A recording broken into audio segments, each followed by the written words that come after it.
नमस्कार। Professor doctor विवेक Gupta, Delhi Apollo hospital से। Third wave की क्या आशंका है, क्या आएगी कि नहीं आएगी, इस पे बहुत कयास हो रहे हैं। Indian council of medical research ने अभी कहा है कि 12 से 15 हफ्ते में थर्ड वेव आ सकती है। हम लोग बात कर रहे हैं कोविड-19 की। अब जो सेकेंड वेव आई थी वो बहुत ही भयावह थी और हम लोग पूरा भारतवर्ष इसमें काफी कुछ ग्रसित रहा है। थर्ड वेव हम लोग नहीं चाहते कि आए, लेकिन क्या इसका आने की पूरी अंदेशा है। मेरे हिसाब से कि जो थर्ड वेव है, जो डेल्टा वेरिएंट है, जो कि पहले वेरिएंट ऑफ इंडियन ओरिजिन बोला गया था, इसमें जो म्यूटेशन हुआ है वो हाईली ट्रांसमिसिबल है और साथ साथ ही काफी विरुलेंट भी रहा है। जिस हिसाब से अनलॉकडाउन हुआ है और हम लोग थोड़ा सा हमारे देश में लोगों को उतनी अच्छी तरीके से कोविड अप्रोप्रिएट बिहेवियर, जिसमें सोशल डिस्टेंसिंग, मास्क और सैनिटाइजेशन का पूरा प्रयोग नहीं हो पा रहा है, तो मुझे इस बात की चिंता है कि अगर थर्ड वेव आती है तो उसको बचाने के लिए हम लोगों को अभी से प्रयास करने पड़ेंगे। क्या क्या हम कर सकते हैं?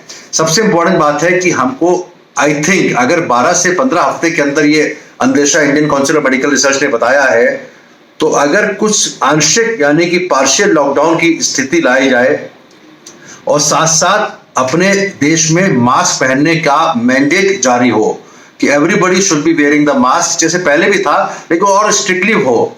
तीसरी बात यह है कि जो वैक्सीनेशन की दर है, वैक्सीन के बारे में जैसा कि चर्चा हो रही है कि डेल्टा प्लस वेरिएंट के खिलाफ शायद वैक्सीन काम ना करे, लेकिन डेल्टा प्लस अभी उतनी बुरी तरीके से अभी नहीं आया है, तो we are only concern about delta.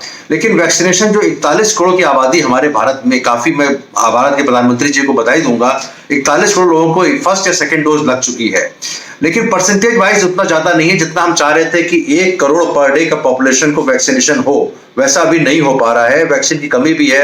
अभी हमारे पास केवल कोविशील्ड, कोवैक्सीन और स्पुतनिक वैक्सीन हैं। हमारी बाकी वैक्सीन जो अभी आनी है बाहर से, वो नहीं आई है।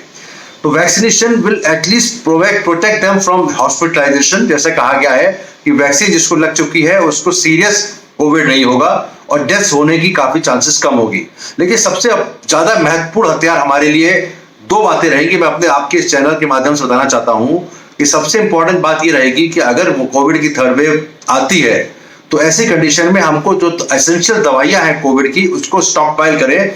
हमें ऐसा सिचुएशन ना हो जाए कि जो एसेंशियल मेडिसिन हैं, जैसे कि रेमडेसिविर है या और दवाइयां हैं, उसकी कमी ना हो, और साथ साथ ऑक्सीजन की रिक्वायरमेंट अगर होती है तो उसको भी ज्यादा से ज्यादा मात्रा में अवेलेबल होनी चाहिए। एक लास्ट पॉइंट बताना चाहता हूं कि 2-डीऑक्सी ग्लूकोज मेडिसिन, जो डीआरडीओ की रिसर्च है, और मोनोक्लोनल एंटीबॉडी जो कि अमेरिका की रिसर्च है, इन दोनों की अगर आपूर्ति पूरी तरीके से हम रखेंगे और शुरुआत से अगर 2-डीऑक्सी ग्लूकोज मेडिसिन का इस्तेमाल करेंगे, और पेशेंट को अगर वायरल डिजीज होती भी है, देखिए डर लगता है वायरस की डिजीज से, मृत्यु से डर लगता है, हॉस्पिटलाइजेशन से और ऑक्सीजन कमी से। अगर किसी को खांसी जुकाम बुखार होकर चला जाए तो कोई नुकसान नहीं है। तो थर्ड वेव में हम ये दो दवाइयों की, खास करके 2-डीजी मेडिसिन और मोनोक्लोनल एंटीबॉडीज को ज्यादा से ज्यादा पर्याप्त मात्रा में रखें कि अगर ये वेव आती भी है और तो हम इसमें कम से कम मरीजों की मृत्यु होने से बचा सके। और सबसे आखिरी बात मैं कहूंगा, Covid appropriate behaviour, social distancing, mask, और अगर किसी तरीके से कोई तरीका निकल आए, खास करके जिन प्रदेश में ज्यादा केसेस अभी हुए हैं, अभी रिसेंटली आज का डेटा है कि 42,000 लोगों को एक दिन में इन्फेक्शन हुआ है, और अभी महाराष्ट्र ने रिलीज किया है कि 3,3500 उन्होंने पुरानी डेथ्स को रिलीज किया, जिससे कि डेटा 4,000 के आसपास का डेथ का हो गया है 24 घंटे को। उसको देख के ऐसा लगता है कि हमको टेम्पररी लॉकडाउन उन स्टेट्स में जहां पे ज्यादा केसेस शुरुआत हुई है वहां करें, और पार्शियल लॉकडाउन हो, टेम्पररी पार्शियल लॉकडाउन हो, तो हम अपने देश को थर्ड वेव से बचा पाएंगे। Professor doctor Vivek Gupta from Delhi Apollo hospital on 20th of July. Thank you very much.